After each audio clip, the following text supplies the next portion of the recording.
Yung kanilang source of living pa rin sila ito ang culture ng tilapia. Ito din ka ng tilapia, gusto ko lang ka ng tilapia, 4 to 6 months before harvest time. Tilapia feeds 3 times in a day, morning, noon, and afternoon.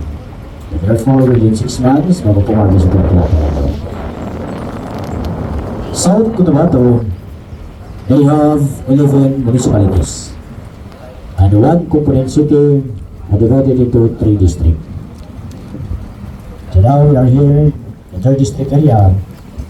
The first time in history at kaunang nang naging first congressman po namin. Dito po sa 3rd district area, isa sa Representative Tiboli, Professor Tiboli, Honorable Congressman Dibu Estuan. Next po sa Cotabato, first time in history. To all our municipal officials from mayor down to vice mayor to all our municipal councilor, all of them, they are Tiboli tribe.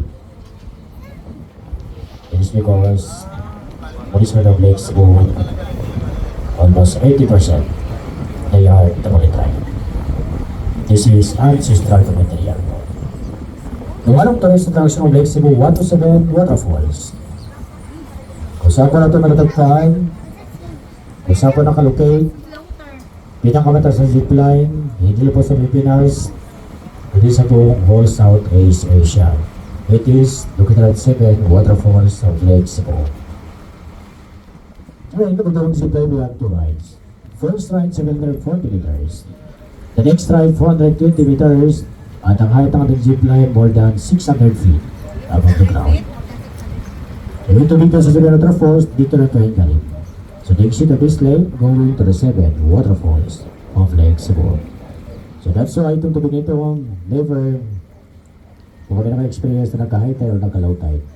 Walang high tide, walang low tide. Step po lang po ko talaga. Malibot, tigal kita sa island, no? High tide po siyang exit. Malibot. Ang agos ng tubig ko ito, Ala River, Isolan, Sultan Kudarat, Tayugan ni Mindanao, that found in Cotabato City. Yun po ang agos ng ating tubig. I know some of you nilang business mga kayo sa mga sa main cross, look at the right side. Tingnan niyo po itong structure na ito.